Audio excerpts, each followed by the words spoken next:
Welcome back to the Black Table here at the Black Star Network. I'm your regular host, Greg Carr, and this is our weekly hour devoted to topics of particular interest to people of African descent and to others working together to build a better world. Those of you who are regular viewers here at the table know that we have had a range of scholars and workers and folk who are all working together to build a better world. And we've had a range of folk who have looked at the world that we have been born into, how it got this way, and what we can do to fix it for the better. We've had Howard French and Toyin Falola. We've had Kwasi Kanadu and Lucius Outlaw. We've talked to folk who are in the streets and in the academy and all across the range. And today we've got someone who adds to that list, who is familiar with a lot of those folks and who, like so many of our guests, is fighting with both fists, and an intellectual of the first order who is translating a lot of that dense scholarship into readily accessible prose and also in dialogue with so many of us across the range. Very excited to have him today join us to discuss two of his books with emphasis on the second, one, Colonialism and Global Perspective, and two, Black Ghost of Empire, The Long Death of Slavery and the Failure of Emancipation, from Tufts University, Professor Chris Manjapra. And he, or Manjapra, as I should say, he would be too polite not to correct, but glad to have him, a son of the Bahamas, a professor, as I said, Tufts University, an award-winning professor. In fact, he won the 2015 Emerging Scholar Award from Diverse Magazine. A brother who has been a fellow at the Berlin Institute for Advanced Study, the Radcliffe Institute for Advanced Study, and as we used to say in grad school, UCLA, or they call it the University of California at Los Angeles. Chris, it's good to have you here at the Black Table, brother. It's good to see you, brother. And thank you for this invitation. I really look forward to our conversation. With pleasure, with great pleasure. Listen, man, you I almost don't know which way to start, and maybe we'll get into the books in a few minutes, but both of the books that I mentioned start very powerfully in a very gripping fashion. You start in the museums, and of course the museum wars are hot in Colonialism and Global Perspective. But when you enter the conversation in Black Ghosts of Empire, it's really autobiographical in a way, and it reminds us all of a recent ancestor, someone who made a recent transition, our friend and brother Randall Robinson, for whom scholarship and his work was very personal. So if you don't mind this morning, man, for those who may not be familiar with you, give us a little bit of your background and autobiography. How did you come to where we are today? Yeah, sure. So, and the book begins on that note. I go back home in the beginning of the book, and my home is the island where I was born, Bahamas, Nassau, and my people come from the bigger island of the Bahamas, Andros, which also is the least populated. And, on the northern coast, there's a town called Mastic Point. That's where my family's from. And we know certain things and we don't know certain things, as many of us, obviously, who come out of the history of racial slavery and the ways that our people and our ancestors have transcended those conditions. That's what I was going back to at the beginning of this book on a return journey. I was looking for my fourth grandmother, my great-great-great-grandmother, who I learned her name only maybe 5 years ago. Her name was Lorena Woodside. And I go back to the village of Mastic Point looking for traces of her. And, I do find her there, but in a way that I wasn't expecting. And that's often how our ancestors speak to us. They speak to us, but not in the ways that we necessarily expect. Absolutely. I love the metaphor that forms part of the spine of the text, the question of ghosts and the holes, the whole metaphor, man. Could you explain a little bit? I was talking with my students about this the other day as I was reading your work. Yeah, ironically, it was in a hip hop class. So when we got to the ghost line, they were able to apply it between the so-called golden age of hip hop and today. It's like this ghost line. But could you give us the metaphor? What is it about these holes that are natural formations that you then seize upon as a metaphor, and maybe the metaphor of ghosts? How does that figure into your work? Yeah, that's great, Gregor. I love those two questions in terms of the the two metaphors at the beginning of the book that I introduce. One of them, when I go to Mastic Point, there is this special formation that we have in some islands of the Bahamas. They exist in parts of Mexico, and they exist throughout the Caribbean. They're called blue holes, and these are these deep holes, in the limestone of the island, in the bedrock of the island, and they go down, down, down, sometimes for miles. And some of them also have these underground tunnels that lead out into the ocean. And so this, when you encounter a blue hole, they're these small pools, but they are miles deep, and it gives them a very otherworldly look. They look like these eyes, really, like looking at an iris, and you see the world, the sky, the forest.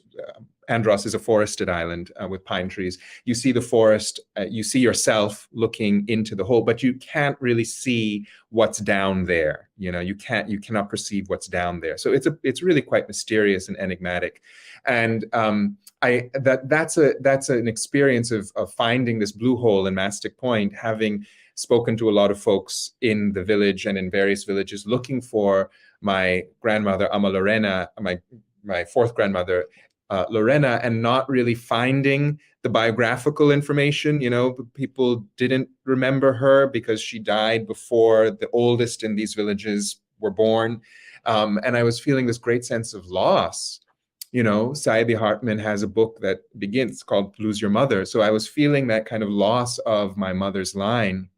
But as I was preparing to leave Mastic Point, what this friend, Tyrone, did is he took me to the blue hole, and I felt her presence there at that hole, which was simultaneously, an emptiness, a void, but it was also a presence. It was a mystery.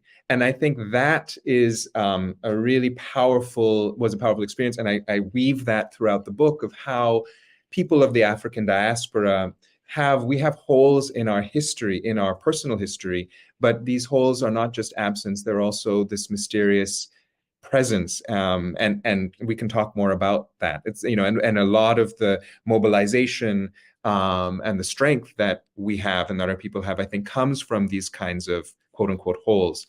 The second metaphor is ghost lining, which I connect to the holes in our history. But in these holes live various kinds of ghosts. And there's a different kind of ghost that I'm talking about when I talk about ghost lining. So we have red lining. Yes. We have the color line. We're used to thinking about what race does as drawing lines, right? What race does is it divides. It creates a division, segregation, apartheid. It's all about drawing a line.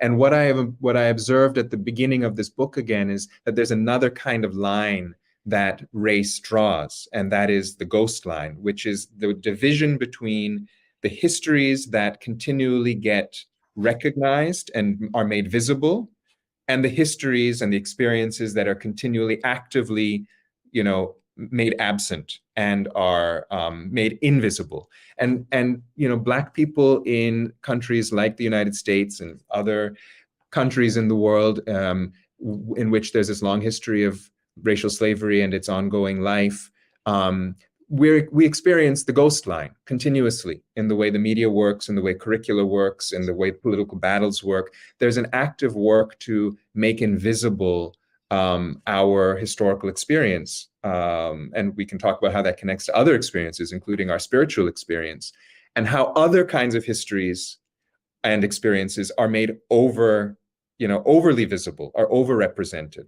That's race at work. And it's just a dimension of how racial politics works that I think it's really useful and helpful to bring into view, right? It's a battle over our minds and our consciousness. That's what the ghost line is trying to draw, is trying to divide. Absolutely. I mean, it's one of the things I found very compelling about your work is that it is deeply spiritual. I mean, it has the rigor and the precision of the social sciences. You sprinkle the humanities as you were talking. Of course, you use James Baldwin, and you kind of close out with Baldwin a little bit in a poem, then tribute of Paul Robeson in Colonialism and Global Perspective. It's interesting because I remember, was it Baldwin that said that, love helps you recognize what you don't remember. And you talk about the solutions to this world we live in, this in Black Ghosts and Empire to end, when you talk about recreating sovereignties and social reciprocities with love at the center. And when you were describing the void, obviously in the Western sense, that might be received differently, but you complicate it in a way to say, no, I feel them here. And that search, particularly in Black Ghosts of Empire, and I know we'll get into it as you're talking about these folk, whether it be Ed Blyden or those Spelman missionaries or the great Martin Robeson Delaney. Very few people talk about Blake, so I want you to talk about, at least not enough people, I'll put that way. All of this searching. But when we come back, man, I hope you can help us, perhaps with the first book, talk about these forces that we have been born into and how you help us think about them systemically, but also in terms of our resistance to them. And maybe before it's over, this conversation, you'll tell us a little bit about this center that the department that you helped found, Race, Colonialism, and Diaspora. Because if we're gonna get out of this mess, I suppose we're gonna need some rigorous thinking and some application of the thinking. So, Chris, we're gonna take a break. When we come back on the other side, maybe we can start with a little bit of colonialism and global perspective. You help us think through about how these systems formed and how we have resisted. So we'll be back here at the Black Table with our friend Chris Manjapra here back in a moment.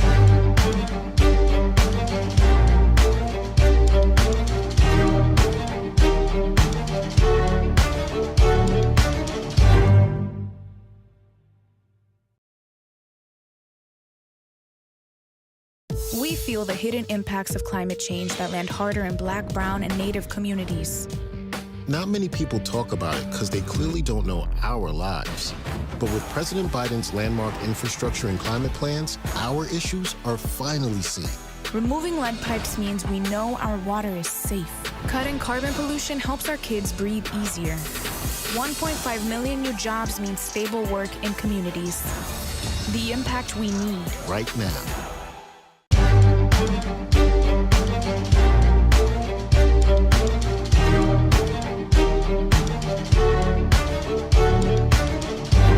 Welcome back to the Black Table here on the Black Star Network. I'm your regular host, Greg Carr, joined today by Chris Manjapra, author of Colonialism and Global Perspective and Black Ghosts of Empire. Chris, one of the things about this book, Colonialism and Global Perspective, I found fascinating in the context of what we were discussing in the first block. You divide it into two parts, interlocking colonial histories and elementary aspects of colonial power.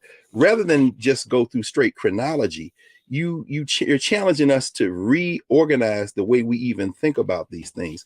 Do you mind walking us through the framework of the book and what you hope we will learn from it? Yes, of course. And it's a good exercise for me because I wrote the book some time ago, so it's going to remind myself and refresh myself. Well, I'll tell you this, as we know, those of us who are comic book fans, Killmonger is a central figure in Black Panther.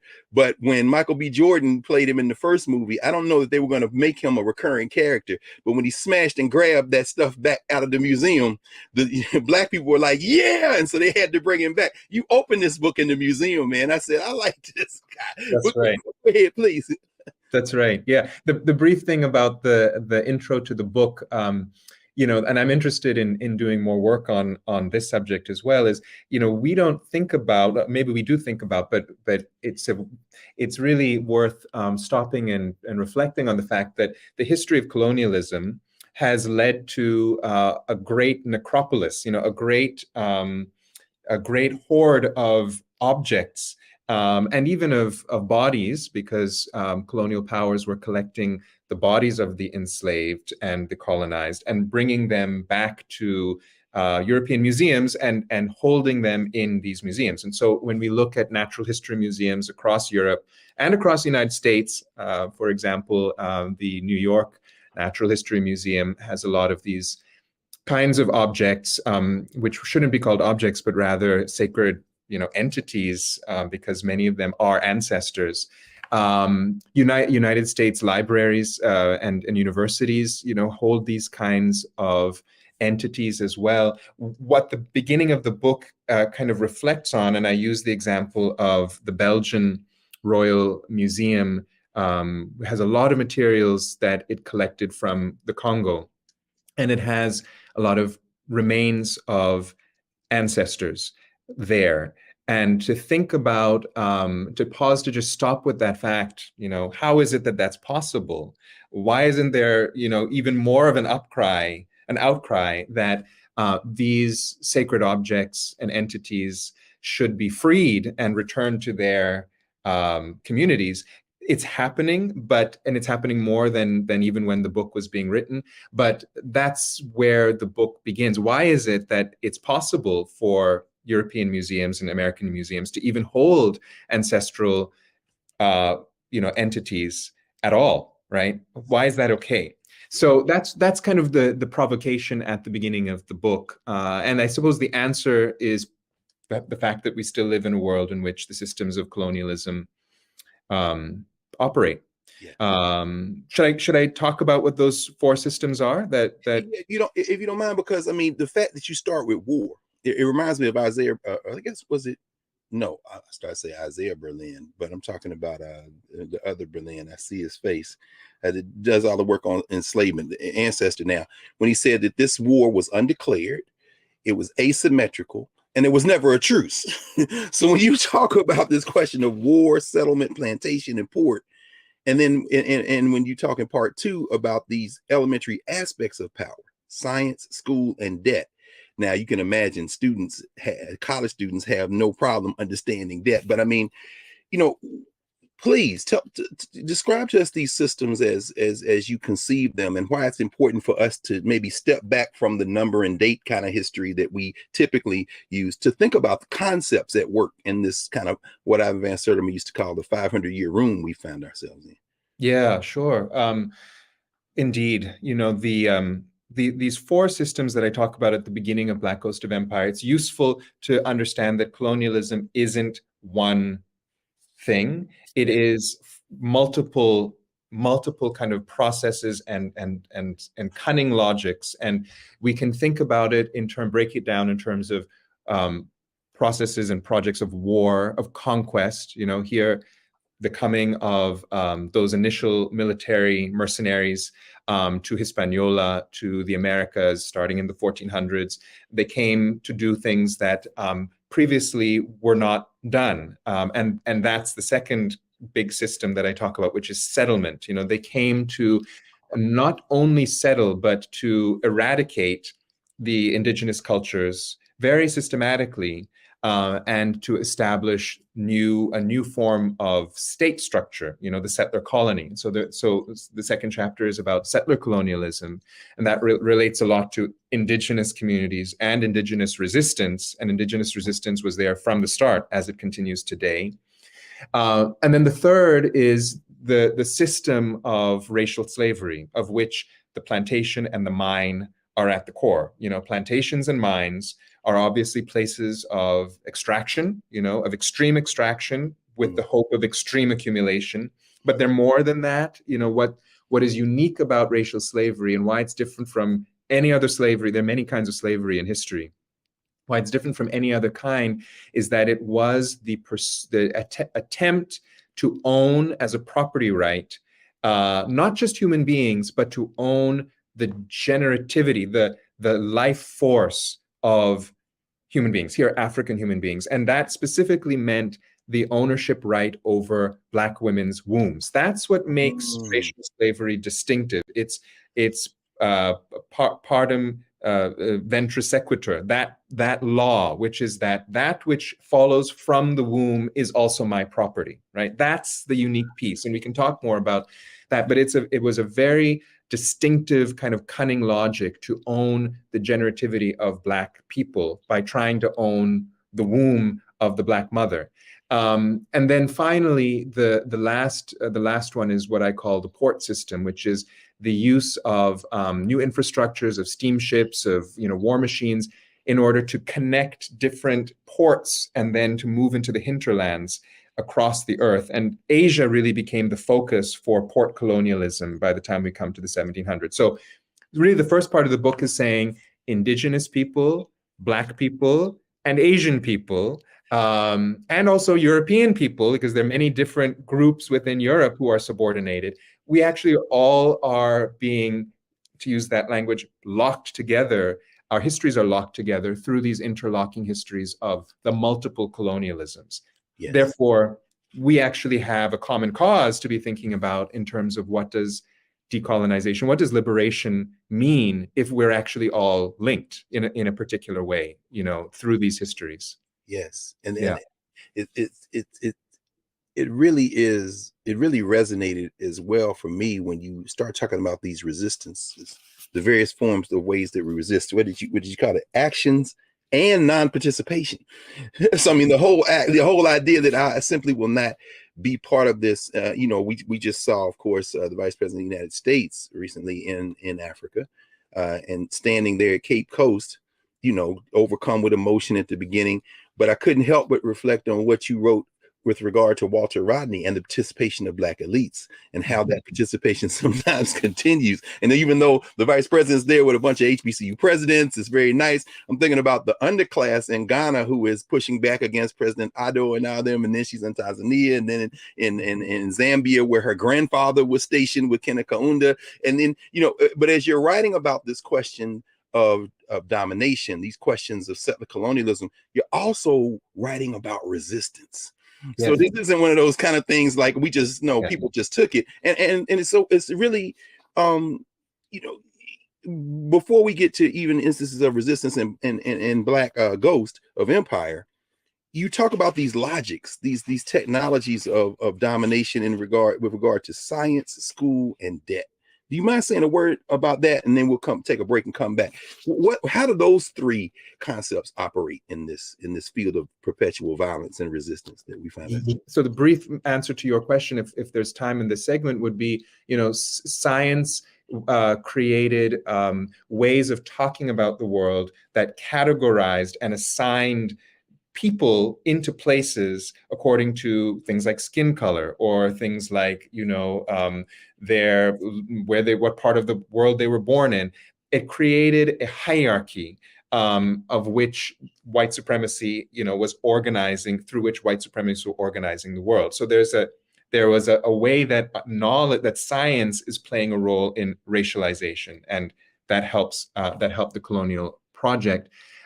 Certainly debt is another example of, in other words, I think the key point here is that the weapons that colonialism uses are not always going to be the gun and the spear, right? They're going to be other kinds of weapons. And one of the key weapons is debt, to make certain groups of people, racialized groups, to make them holders of burdens of debt, thereby makes them indebted. And if they're indebted, then they are subjected and subordinated, and they become more open to criminalization.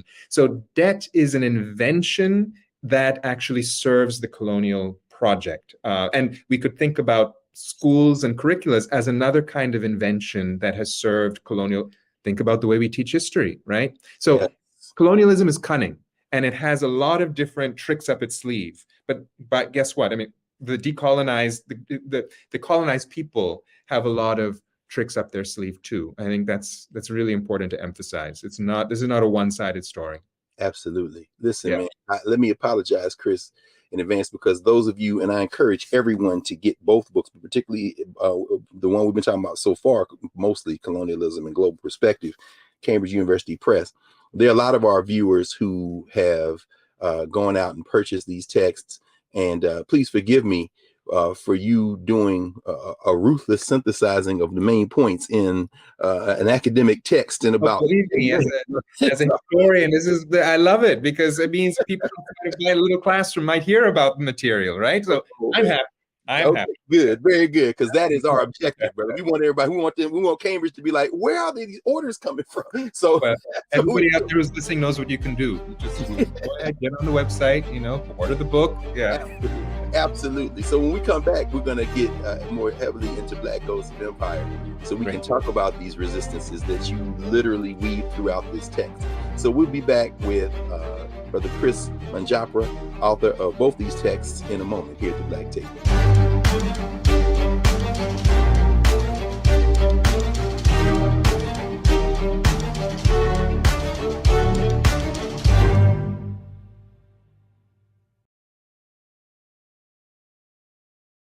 Folks, Black Star Network is here.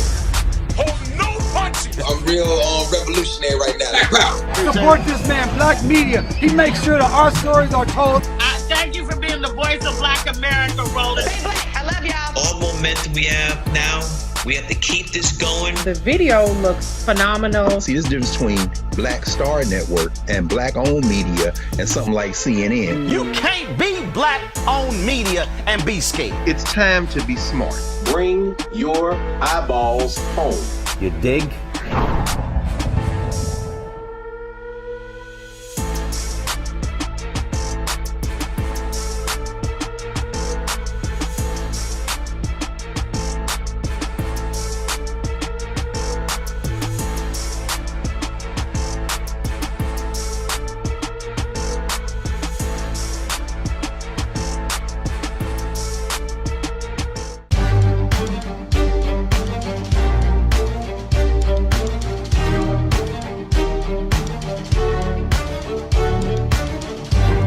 Welcome back to the Black Table here on the Black Star Network. I'm your regular host, Greg Carr. Remember to support the Black Star Network.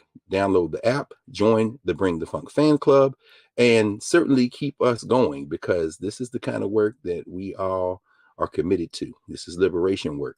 We're back with our friend and brother, Chris Manjapra, author of Black Ghost of Empire and Colonialism and Global Perspective. Chris, in Black Ghost of Empire, and, obviously, you are a well-heeled academic, published a number of things. And then this book kind of more broad audience, perhaps you might think. But when I saw Sir Hilary Beckles shouted out, I said, okay, I know our brother from the National Coalition of Blacks for Reparations in America and NARC and all of the global reparations work that you talk about in this book. The idea that wrongs should give to remedies, that reparations is more than just about a check or economics. You really ground that conversation with Black Ghosts of Empire. I mentioned at the beginning how my students in the hip hop class I teach at Howard, they seized that ghost line metaphor to really explore how they knew virtually nothing of hip hop of the 1970s, 80s, and 90s. And so we were playing like recent protest hip hop. They could see the thrust there. But then when we went back to even the Rodney King rebellions of 1992, they were like, Rodney King, I think I've heard. And they were like, I like this ghost line metaphor that Prof. Manjapra brought up, because you can see the erasures, the serial erasures. How important is this disconnection to this process of trying to subjugate us? And what are some of the ways we found our ways around it that you kind of explore in Black Ghost of Empire? Yeah, well, it's crucial. We were just talking in the last segment about these different strategies of colonialism. This is another one of them, right? The ghostlining is a strategy of colonialism, is erasure and trying to erase our even proximate and distant, history, and especially the history of freedom fighters and folks who have long been working for liberation. So one of the key goals that I had in writing Black Ghost of Empire, which is the story about a chain of emancipations. We think of emancipation as like once in time, but there were many, many emancipations. There were, actually more than 100 different emancipations that took place from the 1770s all the way to the 1920s. They learned from each other. They were, as I argue in the book and show in the book, they were not innocent projects, and they were not at all about ending racial oppression. They were about redirecting it, and this argument really upsets, you can imagine, certain kinds of certain kinds of historians, and then certain kinds of politics. But I continue to have to make the argument because this is accurate, that emancipations are not what we think they were. On the other hand, it is also the case that Black communities from the beginning always had an idea of what we called self-emancipation, what we also called liberation. And the book is also about what these different kinds and projects of liberation look like. I can talk about that in a second, but I want to mention one thing that's important, is that even the reparations discussions today that are going on and that are gaining strength, they have their charge because of more than 200 years of a reparations history, a reparations movement history. And those movements for the reparation of slavery have always been organized against the injustices of emancipations. They don't emerge because emancipation was successful and now we need to figure out how to address the problems of slavery. The real problem is that the problems that slavery invented have continued over time. And what reparations are really about is saying, how do we really transform society, right? And stop racial violence, which is so endemic. So it's a different way of thinking about even how we locate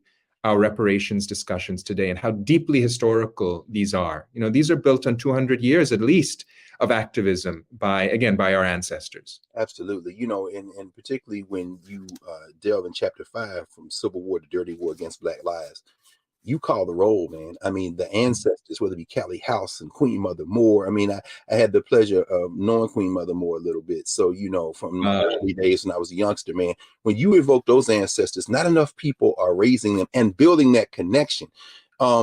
And I'm quite sure that there are many in the academy who are upset when you say that emancipation, what do you say? It's not the end, it's a new beginning. They don't like that, brother. They have made that clear. I'm sure, but that's all right though. You with the people today, brother. We understand. It reminded me of something Carter Woodson wrote. Yeah. Carter Woodson wrote in The Miseducation of the Negro. He says, Jim Crow is the sequel to slavery. I mean, he kind of teases that. And so help us with, I love how you talk about these 4 elements like solidarity, land, law, and structure, how it looked like it was emancipation or in form of freedom and movement, but it really wasn't. They figured a way for this thing to reform this, what did you call it in colonialism? This force field, this kind of fabric to fold itself over and reform. How are these sequential moments, whether it be the British saying, okay, we've abolished, but then you take them to Sierra Leone and take them to Nova Scotia, the whole question of law and structure. How do these things operate to make emancipation not the end of the misery, but an extension of it? Yeah, excellent. Great question.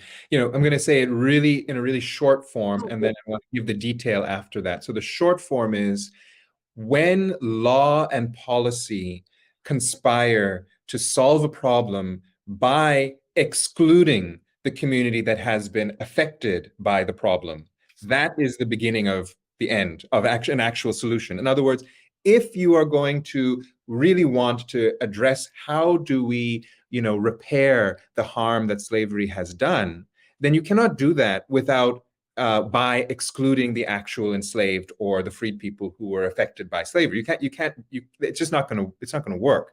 And so that's what all of the policies and policy decisions and all of the laws of emancipation did. They actively not only excluded the enslaved or the freed peoples from the conversation around what an end should look like, but even more than that, they resubjected them, right? They put them into new forms of bondage. So that was the cunning. And the details are, and I go through a number of examples. We look at the 1770s, they had, in the 1770s in Philadelphia, where emancipation began, which was gradual emancipation, there was the plan to put enslaved people into a new condition called apprenticeship, which would be another form of unpaid bondage, and they would live in that condition for, up to 15 years or more, and then they would be freed. So it wasn't about bringing to the table. It was about how do we continue this bondage with a different name. Other forms of emancipation, like what happened in the British Empire in the 1830s, involved just the bald-faced payment of huge amounts of money to the enslavers. Again, recognizing that, the enslavers' right, the property right that they claim to have in Black people's bodies, and like I was saying earlier, in specifically the bodies of Black women, that right was legitimate. And it needed to be compensated by the state. And that state compensation created a debt legacy that British taxpayers and also people of the colonies and the post-colonies had been paying to Britain, although had been paying off, I should say, until 2015. So for 180 years, the British state was still paying for that compensation it paid to the British slave owners. Hold on, let me, just for a second, Chris, because when Queen Elizabeth passed, this came up, and a lot of people were shocked. You mean tell me they were still paying for our bodies as recently as our living memory? As recently as a few years ago, yes, because it was being every year legitimated and reaffirmed that this is a legitimate kind of transfer of payment of debt, that a country should have. So absolutely, yeah, including Black Britons. Black people pay taxes, right? So we were literally paying them for our heads. That's right. I mean, Black Britons. Some people for their whole lives had been paying through their taxes for this compensation that had been paid not to the enslaved, but to the slave owners. I think that's maybe the underlying assertion and claim, which I think really upsets a certain kind of, a certain group, a large group of mainstream commentators, is this assertion that reparations have already long been paid. I mean, we're not in a world in which people don't pay reparations. It's just that the reparations have been over and over and over again paid to the slave owners and to their children and their progeny, and thereby over and over again there's been a reenactment of the extraction and the degradation and the disrespect that has been paid, to the enslaved and then to their descendants and their progeny. It's like a cascading system. Yeah. And let's not forget the role under Jim Crow that extra legal forms of violence played in this. For example, all of the lynching campaigns, the white capping campaigns, the informal ways that Black people in the South, in the North know of forms of Jim Crow exclusion, but also the criminal legal system, right? And the role that criminal legal systems played and play today in paying a certain kind of advantage forward to white communities, and thereby also disinvesting and harming Black communities through the way that racial law works. So these systems continue, but not always. These reparations, I should say, continue, but these reverse reparations, but not in the ways that are going to be very obvious necessarily on first view. Yes. I'll tell you what, why don't we pause here and so we'll have a little more time when we come back, because the fact that, and you write that anti-Blackness and certainly this form of whiteness that enacts these kind of violences has never been recognized as a crime against humanity. I was at the United Nations a few weeks ago, and just seeing the energy of it actually was the week when they were talking about various issues of particular concern to women, and to see all these women, particularly women of African descent from all over the world convening, given what you've just said and written. And of course, think about Michael Gomez, who talks about that the assault on Black women in many ways is at the center of the formation of Blackness in the modern world. There was our resistance to it.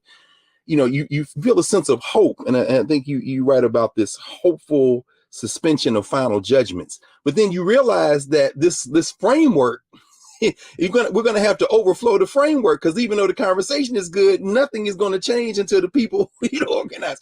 So maybe we'll take our break. When we come back, you can walk us through some of the things you write about in terms of these forms of resistance that we have found ourselves creating to overflow the boundaries of these systems.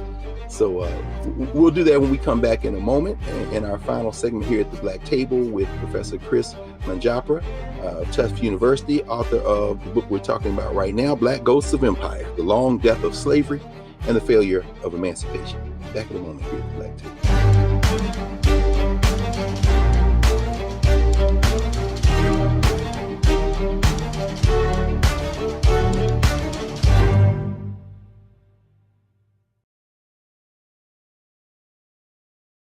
Don't you think it's time to get wealthy?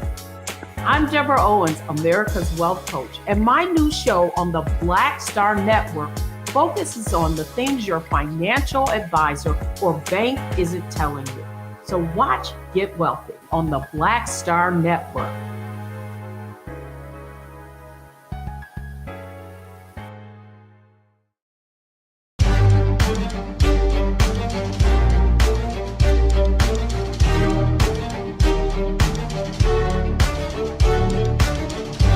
Welcome back to the Black Table here on the Black Star Network. Remember to support the Black Star Network.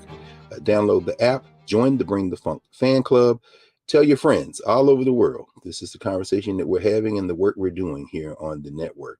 We're back with Professor Chris Manjapra. Chris, in Black Ghosts of Empire, you talk about this question of reparative justice as one of the oldest liberation struggles. You don't anchor it just in trying to play by the rules of this constantly shifting system.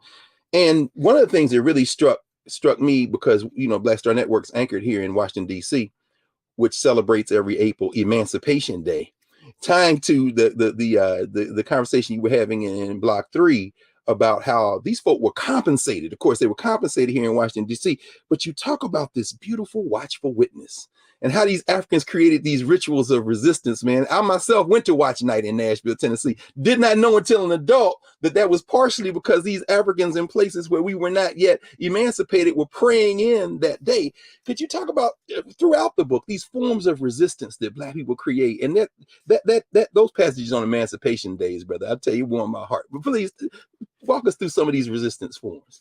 Yeah, thank you. I loved your language, brother, of overflowing the system and you know, transforming, radically transforming the system. It's nothing less than that has long been the goal, but also, frankly, also the practice of so many of our communities. That's our history. It's not a history. It is a history of waiting, and it's also a history of radical liberation in practice. And so I would say there are kind of four main kinds of response, of transformative response, that have been brought over hundreds of years. One of them I'd like to call, you know, Reconstructionism.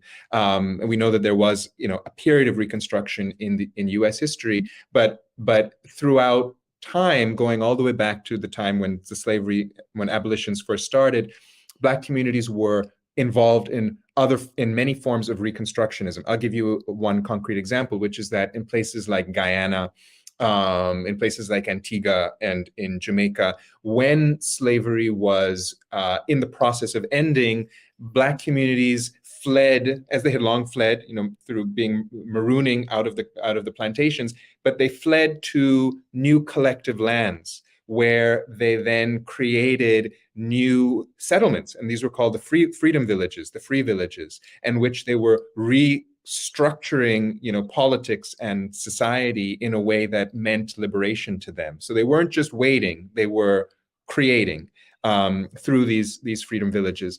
Another example would be Pan-Africanism. It's another liberation invention that when Black communities thought about their liberation and started enacting it, they always did it in a Pan-Africanist way. You know, I love the invitation that Brother Greg gave me to talk about Blake. One concrete example in this novel by Martin Delany, which I love, is how, you know, Delany has this plot of Black folk across Cuba and the American South and the American North, and the west coast of Africa, all who had been affected by slavery at the time in which slavery is still in existence. There is this large-scale revolt that begins.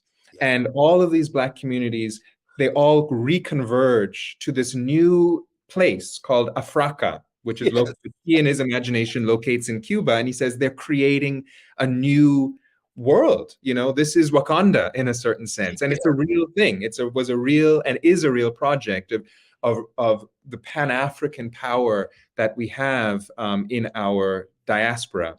And I'll give you one more example, which is very salient. Here, I want to invoke another one of our great ancestors, Fannie Lou Hamer, and the Freedom Farms, and that movement to create on collective land, create collective benefit, through the pig farms, through the pig banks, and through the food banks, and through these collective modes of sharing the bounty of the earth. Fannie Lou Hamer was onto that. She was onto the ecological dimension of how do we address, the food deserts and the health deserts that our people still experience today. And again, the answer was grassroots mobilization. So I think that's really what I find so inspiring. The state is, it has its limits, and our people have long been involved. Think again Reconstruction and how important the pouring in of Black politicians into the government were. It continues today in important ways. So that's the top-down part of it. Right? How do we change the state and make its policies more just? But the bottom-up part of it is really where the inspiration is, which is our communities have not waited. We've just gone out and created these, transformed liberation spaces. And that's reparations too. That's part of the reparations discussion. That's part of our history. Absolutely. It's beautiful. Think about it. It's so funny. And by the way, we policy to raise Jacqueline Cookie Hamer Flakes, Fannie Lou Hamer and Pap Hamer's daughter, who recently made transition in March. It's so beautiful when you bring that up. And I love how you frame Martin Delaney as one of the parents of Afrofuturism. I mean, he's actually included in the exhibit now that's at the National Museum of African American History and Culture, and talking to Ronaldo Anderson, one of the authors of the companion volume.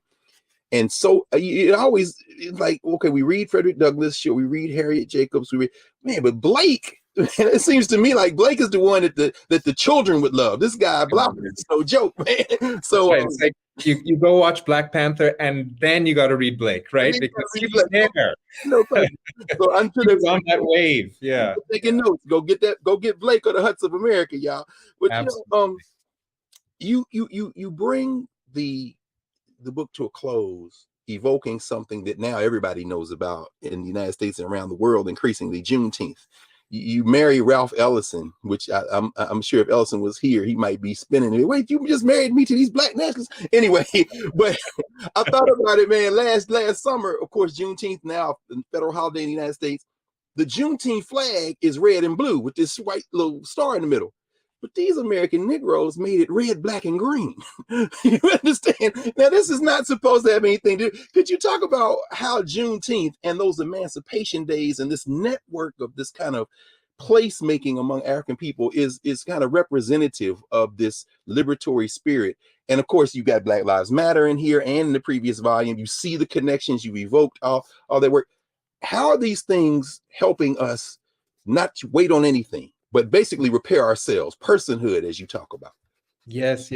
I mean, what a great way to think about what our Juneteenth celebration, what any of our other emancipation celebrations. So here I'm thinking about also the August 1st Caribbean emancipation celebration, which are important to our people. What the spirit of the celebration is, it's not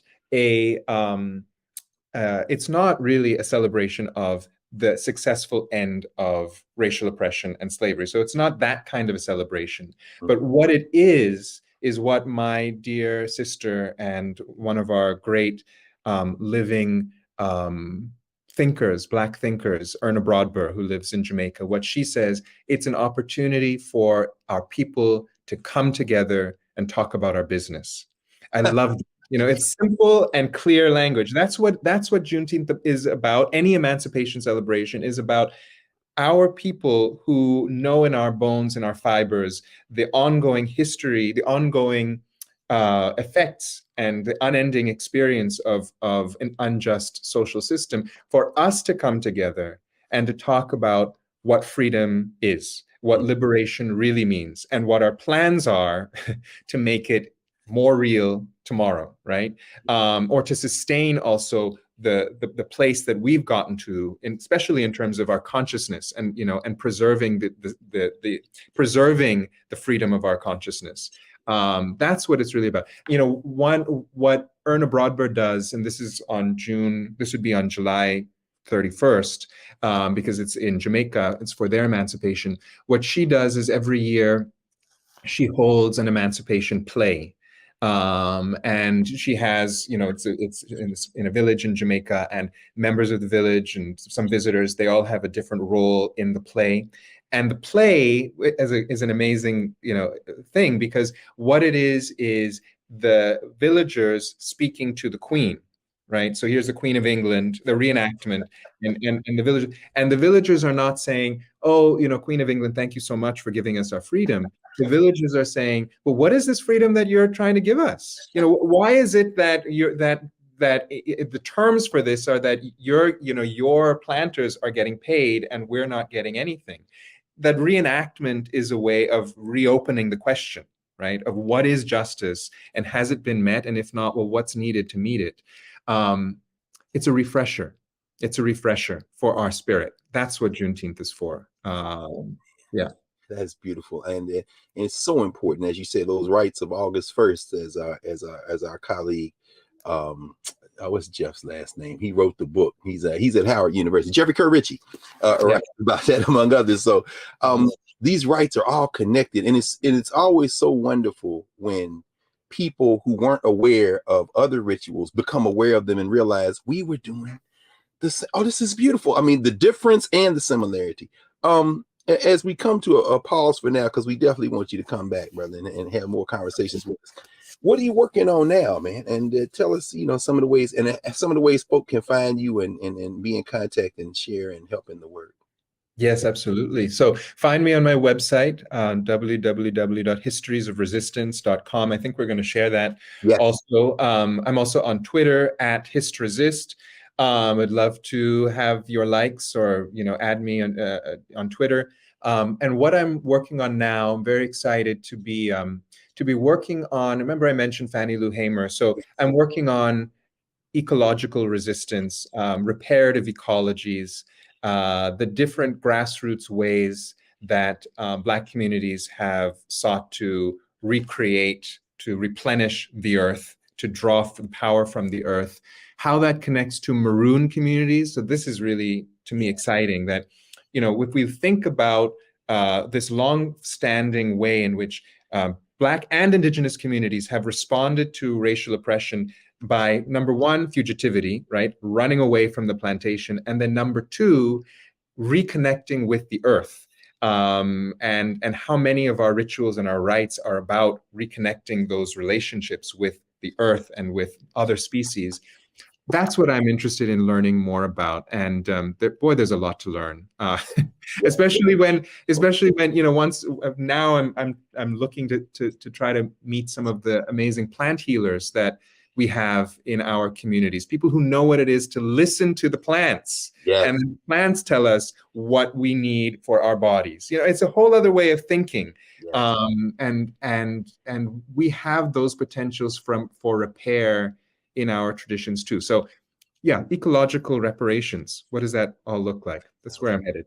Man, you have conjured a lot of ancestors. I'm hearing George Washington Carver. He said, the plants tell me what to do. I'm not, this isn't the science degree I got. Yes. So, and of course, our friend Rakia Lumumba and Malcolm X Grassroots Coalition, what they're doing in Jackson, Mississippi. So much, man, in this work. So we cannot wait to share in what you're producing now.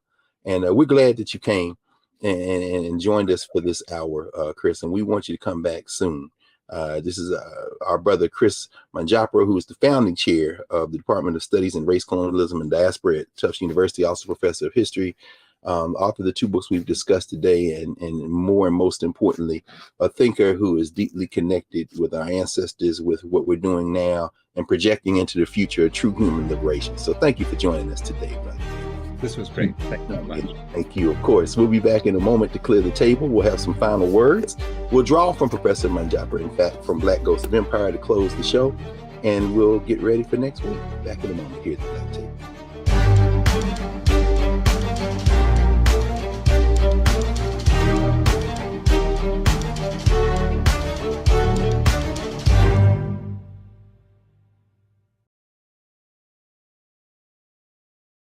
Hatred on the streets, a horrific scene, a white nationalist rally that descended into deadly violence. White people are losing their damn minds. As an angry pro-Trump mob storms the U.S. Capitol, we're about to see the rise of what I call white minority resistance. We have seen white folks in this country who simply cannot tolerate black folks voting. I think what we're seeing is the inevitable result of violent denial. This is part of American history. Every time that people of color have made progress, whether real or symbolic, there has been what Carol Anderson at Emory University calls white rage as a backlash. This is the rise of the Proud Boys and the Boogaloo Boys. America, there's going to be more of this. Here's all the Proud Boys, guys. This country is getting increasingly racist in its behaviors and its attitudes because of the fear of white people. The fear that they're taking our jobs, they're taking our resources, they're taking our women. This is white fear.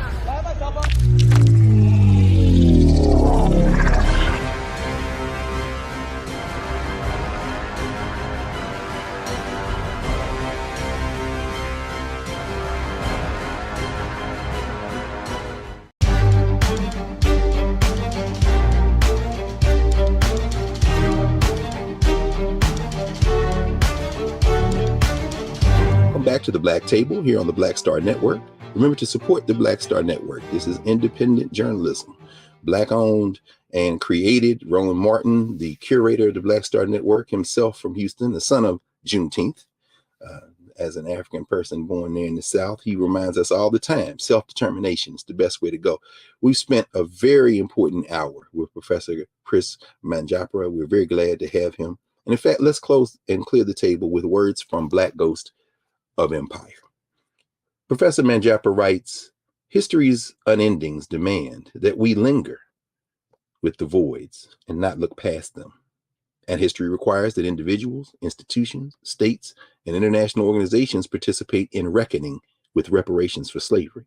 Emancipation processes saw the future after slavery through the eyes of perpetrators.